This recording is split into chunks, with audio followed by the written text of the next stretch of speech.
Bali, nandito ako ngayon sa Bahrain International Airport, connecting flight to Manila journey. Magbabakasyon ako. So yan, maganda pala dito, maluwag, free wifi, lakas ng signal, napagaganda. So turo ko kayo. So yan,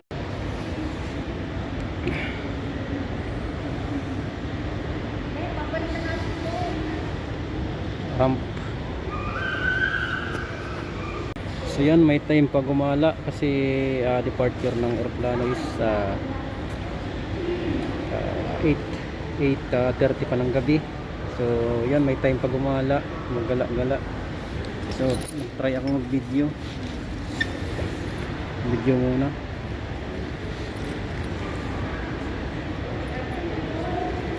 So yan yung yung drone.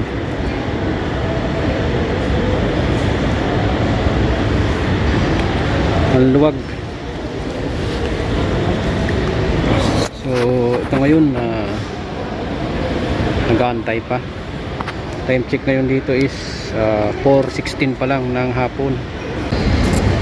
Hindi sana yung bakasyon ko, kaya lang nagka-problem sa immigration. Na-hold ako sa immigration kasi hindi na-update yung bago kong passport doon sa system ng ng Saudi.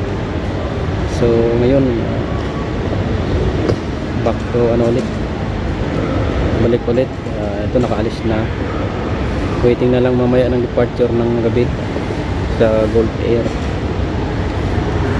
Antay pa ng na lang, 3 hours na lang para sa departure. What's up guys, kakaboard lang kakaboard lang dito sa Gulf Air. So ito yung nakuha kong seat, business class siya, business class na na mababa lang yung price dahil wala nang ibang makuhang upuan. So kinuha ko na kahit medyo magbago ng price, tama lang.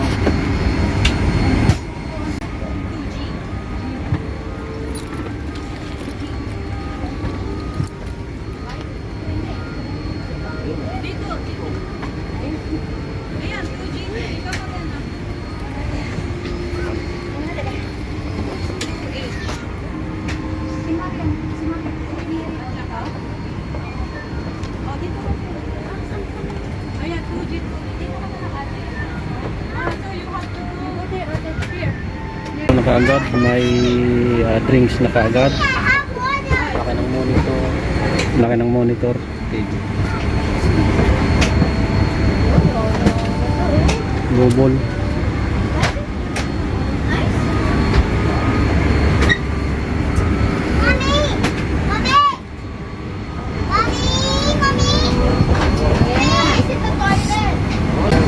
Okay lang kahit medyo mataas yung price ng pero sulit naman yung talagang relax ka sa biyahe, sa flight.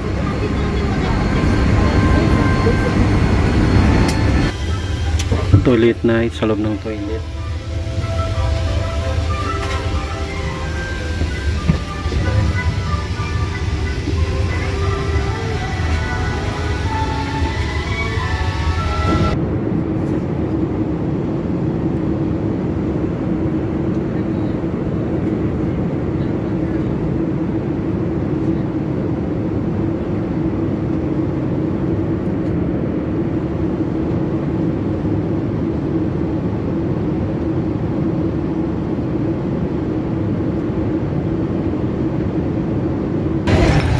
Na in the Philippines. Welcome to the Philippines.